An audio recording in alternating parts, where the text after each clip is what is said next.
Hello and welcome to RAF, the Battle of Britain. So this is by Decision Games, which is the same designer as D-Day Omaha Beach and Enemy Action Ardennes. It's I don't know how old it is, but it's definitely older. It's not as old as D-Day, but I think it's older than Enemy Action Ardennes. This is my first time playing this. I did go through the rules and I played like one turn, so I can feel that I got most of the mechanics down. There's a lot of so the rules to this game aren't bad at all. I think the biggest issue is there's just exceptions, which is this designer does that a lot. Whether it's Enemy Action Ardennes or any of the other games, it's the exceptions that always burn me, and this game doesn't lack any of its own, but usual rules here. If you're just wanting to see the playthrough, go to video 2. This video 1 is going to discuss setup, which it's time consuming, but it's relatively easy. So this won't take long. The biggest thing about setup is, first of all, we're going to do the Lion rules, which is that we're going to play as England, United Kingdom, and they do have the ability where we get to play the Germans, and it's a completely different game. So just because I know how to play as England doesn't mean I have a clue how the German side would work. We're going to go ahead and do this. I did my usual, check to see if there were YouTube videos. I noticed that Stuka Joe, who I think is probably the best wargame video guy out there. Stuka obviously hasn't produced anything new lately, at least not that I'm aware of. But the one thing Stuka does is he cuts corners from the perspective that he doesn't always play a full campaign. But that's because he's so thorough, though, in whatever little bit he does do. Amazingly enough, though, I didn't watch his video. I just know he's a great guy and does great videos. But the reason I bring him up is because he only does like one turn. And there's another guy who did the first day of the intro scenario. So both of them, like I said, I didn't watch their videos because what we're going to do is we're going to actually do the Battle of Britain, which is a whole campaign. And it's a lot longer than what those two guys did. And that's usually my MO, is I try to do something that's a little bit more in-depth. Now, with that being said, there might be some folks wondering, yes, I had a Cloudspire campaign. I had to clean it up because I've actually been hosting a lot of multiplayer games. I've been gone for almost 3 weeks now from making any videos. I've just been so busy. But the Cloudspire campaign, I really enjoy that game. I still want to play it. It's just that this game arrived, and to be quite honest, this is like DVG on steroids, this game. I'm very excited about this one. After playing the one turn that I did, I really like this game. And I know it's not a new one, although this is brand new because this is their latest printing. It's their deluxe edition. I'm very excited about this. So let me get that out of the way. Cloudspire is still a game I want to get on my table, so I'm still interested in that. I'm really glad I've been delayed because a lot of people have been writing in, and Cloudspire, just like any chip theory games, there's always rules buried somewhere that I miss, and sure enough, I did. So anyways, there's that. I also, I know some people have been waiting for me to do combat. Combat has rules that I don't like. I'm just going to be honest about that. It's not... like the rules contradict themselves, and I'm going to have to go on Board Game Geek and sort it all out, and it's a lot of work. I just haven't been able to get to that point. Also, this one guy does videos for them, and they're quite good. So my necessity to cover that game is lowered because I think the guy who did make videos about it, he did an awesome job. And like I said, it's not my job to... I don't need to duplicate what he's doing.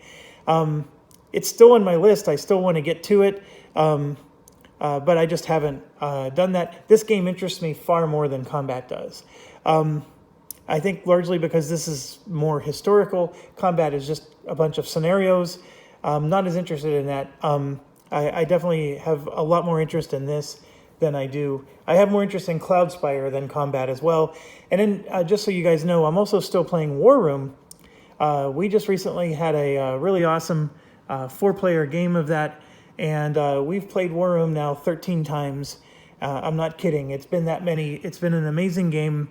It makes Axis and Allies look like nothing.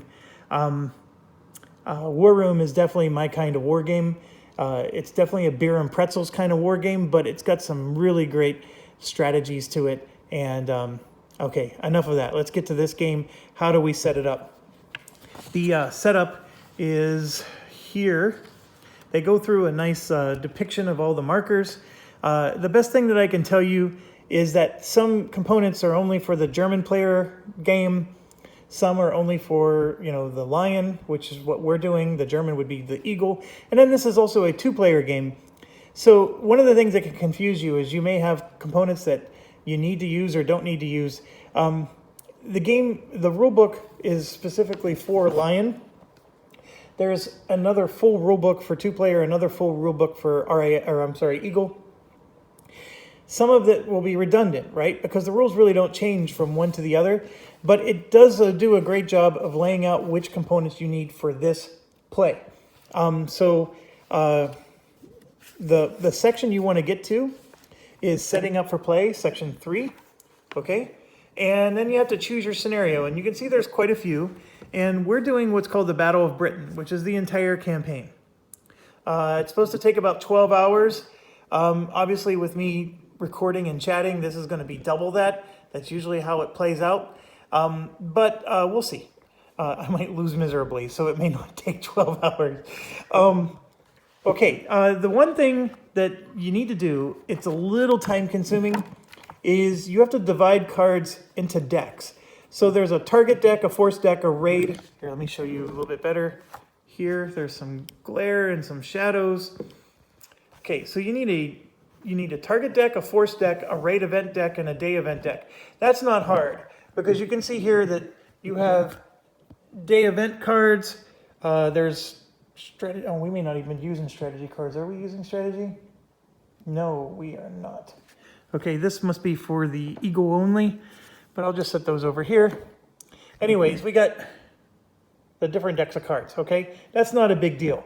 The part that gets time consuming is for the target cards, you have to remove 35 through 60, force cards 87 through 90, and the raid event cards 129 to 134, and place them aside. And then you shuffle what's left. Okay, so what does that mean? Let me zoom back out. What I have over here are the cards that are out of the game. So, yeah, see, this is German strategy. I think these are out. So I'm going to set those aside. And then you have all of these target cards got set aside. And so how do you know? On the cards at the bottom here, you can see how it says 43. So anything that was 40 or 35 to whatever, we removed those cards. And then there's some force cards that were removed. And you can see 87 through 90. And then we have some event cards that were also removed per the rules. And so you just set those aside. There are moments in the game that will trigger these going to get shuffled in, okay? But at the start of the game, they don't. And one of the best examples I can give is for those of you who understand the history behind this war, or this battle, the Germans at one point, I think it was because the Allies accidentally bombed a German city, the Germans started to switch towards terror targets. And so some of these cards are going to come in whenever that switch happens. Anyways, I couldn't tell you which cards are which in that regard, but I know that that's one of the triggers that causes these extra cards to come into the game. So what you want to do is you're going to have your 4 decks of cards. I have 3 of them there because those 3 are used during the raids. And then at sort of like the end of a raid, or at the end of the day, we do this day card. And then you're going to have this other card that's all by itself.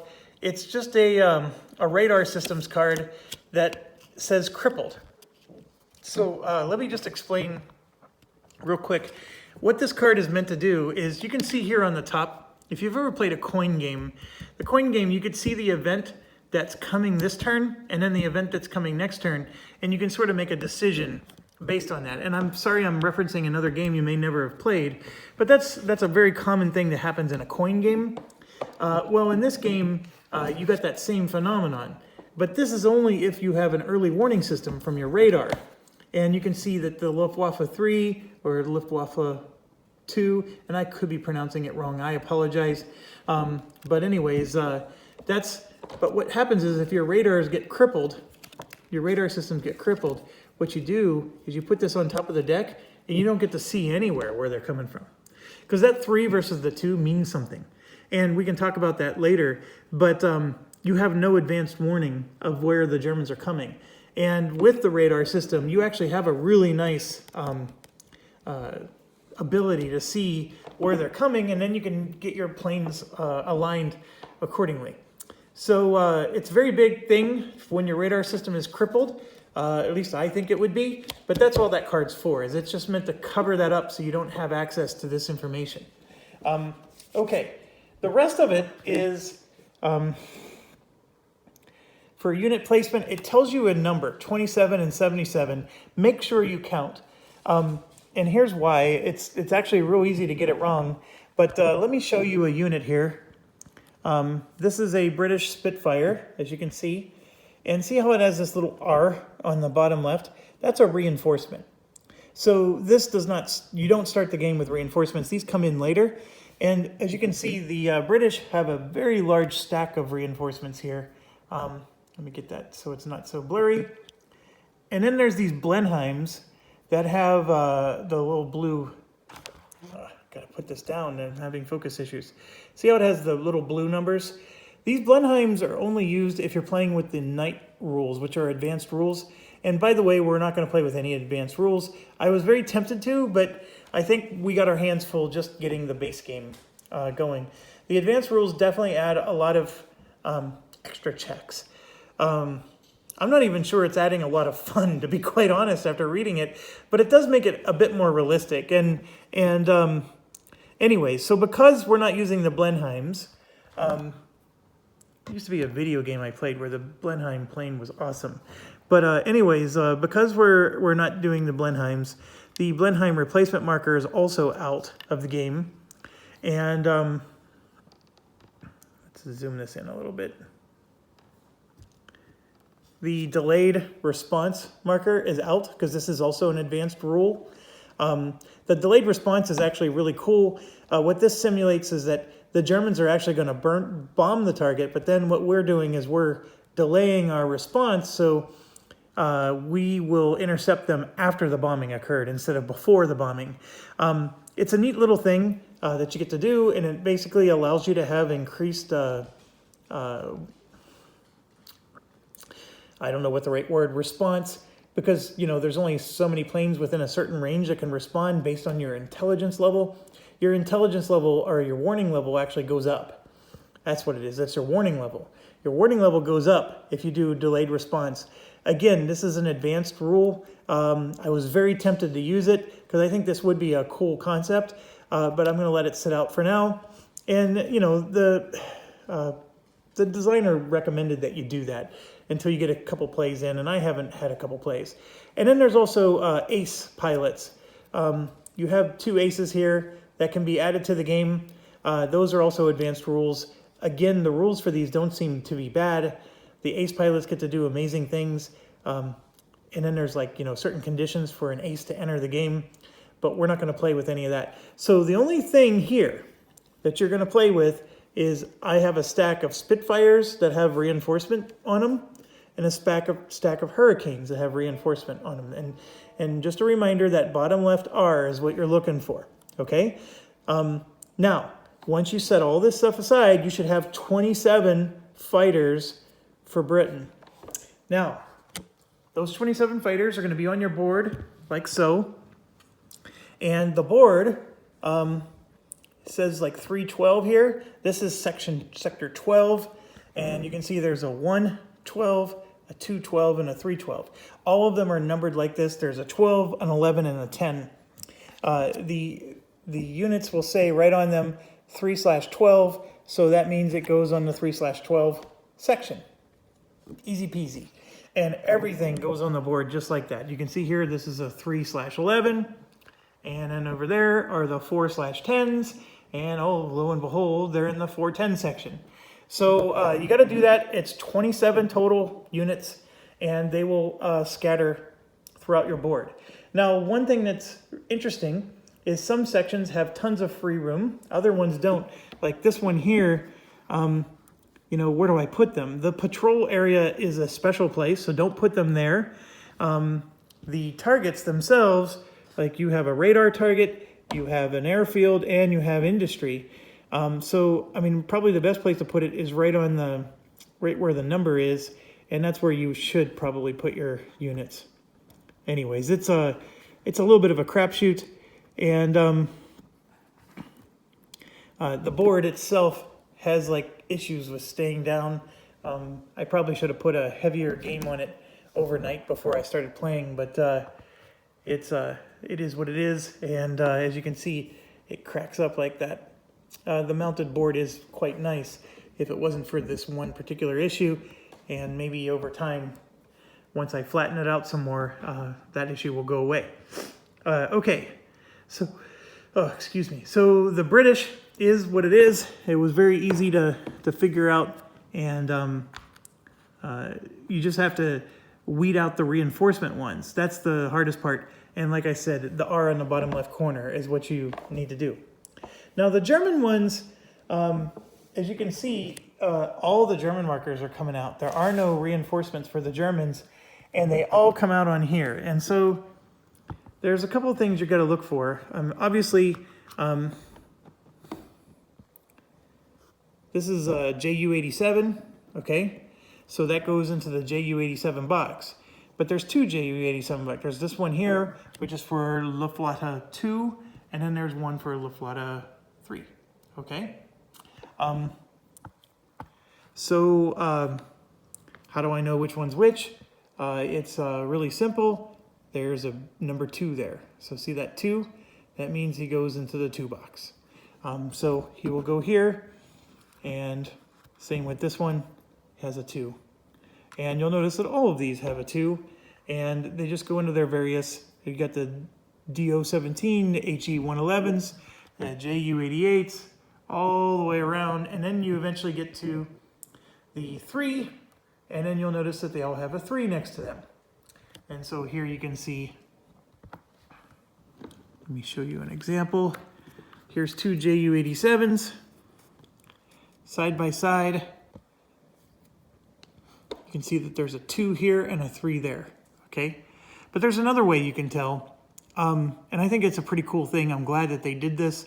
The 2s usually have the white stripe at the top. See how this has no white stripe at the top, but that one does? All the 2s have a white stripe at the top. So let me show you again. You can see here, it doesn't matter what type of plane it is. You can see the white stripes at the top of all those, and then you'll see there's no white stripes on those. Okay, and so every plane just goes in its own box. All the JU-88s go there, etc. HE-111s. The blues are the bombers, and then these are the fighters. Now, terminology. When you're reading the rule book, everything British is a squadron. Everything German is a group, a Gruppe, G-R-U-P-P-E. I'm sure it's just pronounced group in German, but it's so groups are German, and then squadrons are British. And then for Germans, you have another further distinction or differentiation of fighter versus bomber. Okay, blues are bomber, the gray or the whites or whatever you want to call them are the fighters. The British only have fighters. Okay, I hope that makes sense. The rest of it is there's a target priority that gets set, and then there's marker placements here, and then there's more marker placements you got to follow there, because we're doing the Battle of Britain scenario. So we'll go over those real quick, and then setup is actually over. So what else do we need to do for setup? Well, you have a victory point marker that starts at 0. It has a plus side and a minus side, so it's really just It could be positive points or negative points. And then over here on the left, you have a weather table, so put your 2 weather markers there. That's not where they are during the gameplay, but that's just as good a place as any to put them. And then they will go on the game board based on what the weather is for the particular raid. The priority markers was set up by the rule book, and you can see that city targets and industry targets are low priority for, and this is from the German perspective. Airfields are medium, radar and ports are high. So that's how we start the game. These can change throughout the game, but right now that's how they go. And then this particular marker here, I don't know, I'm missing my pointer. I need to find my, I guess this is as good as any. Ooh, I even got one of these goofy things. All right, so to see this thing here, this is just moves around. It's your detection level, and it just moves up and down this thing. It means nothing right now. You just need to have the marker there for whenever you're doing radar early warning detection of a raid. Okay, and then these markers further above, they do matter. Blue markers, or Blue Lives Matter, or BLM. What you're going to have is you have experienced pilot points at 7. The Luftwaffe depletion is 0. The experienced pilot points is 7. I can't pick it up with that damn thing. The Spitfire replacement points is also 7. The Hurricane and the level bomber replacements are at 9. These, by the way, are German. These ones are British. And then the fighter replacements is 11. Now, these will come into play as you start taking losses and damage. Obviously, you have to replenish what your pilots that you lost and your damage to your planes. So those replacement points represent your ability to go back to full squadrons. The day is at the top. This full campaign goes all the way down until I think right here, September 22nd. There's some extra days here because of Sea Lion. Don't worry about that right now. We start on August 11th, the very first day. Okay. Now, throughout the days, Germans will get reinforcements at specific times, and those are written right on the board.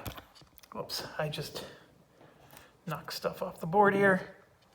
So here you can see on August 25th, it actually lists that the, sorry, I'm getting really bouncy here, that the 4th JG51/2 will be reinforced. So you have to find that sucker. And right here you can see it's the 4th JG51.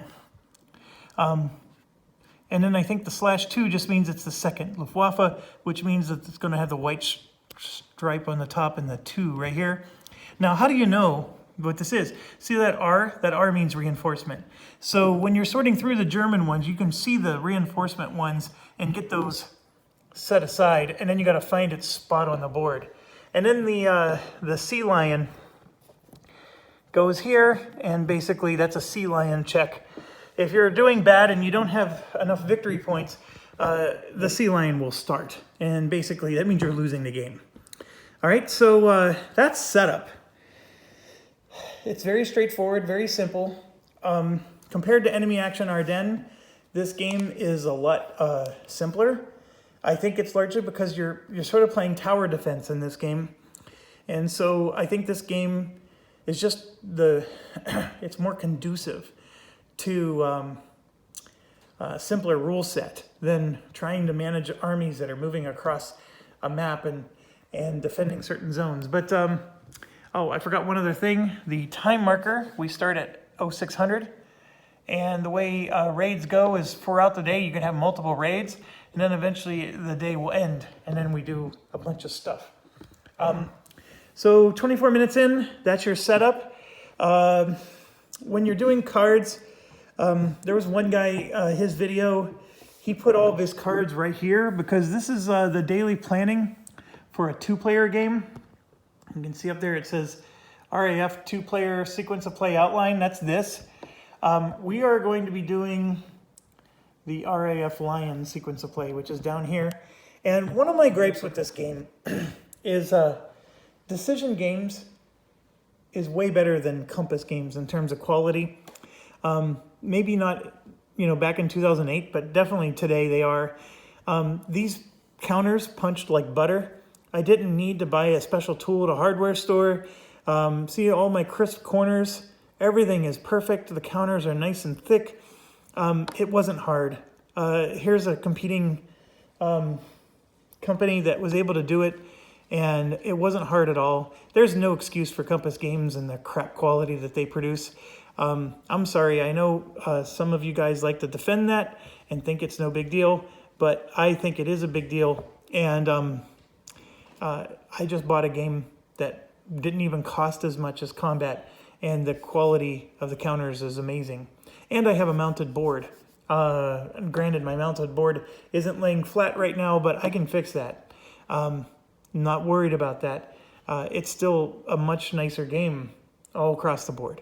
But my gripe with this game is this daily prep phase has all the steps you need to manage your game, which I do appreciate, but it missed the opportunity to reference the rule book. Like if I want to do night patrol assignment here, or any of these steps, or this clock update, where in the rule book would I go to look up the detailed rules for that step? It doesn't have it here. It should have. It missed a grand opportunity to catch up into, to at least be a 1990s level game. And I'm sorry, I pick on war games a lot because they miss these common sense things, and this was one of them. Does it ruin the game? Absolutely not. I'm not going to go hyperbole on this, but this was a mistake. They had a great opportunity to make this game fantastic. They just missed it. Does it mean that the gameplay is bad? No, not at all. It just means that for a person learning the game, this is not as helpful as it could have been. Okay, so with that being said, setup is done, and let's move to play. So as promised, I need that to be video number 2. So I'm going to go ahead and sign out, and as always, stay awesome.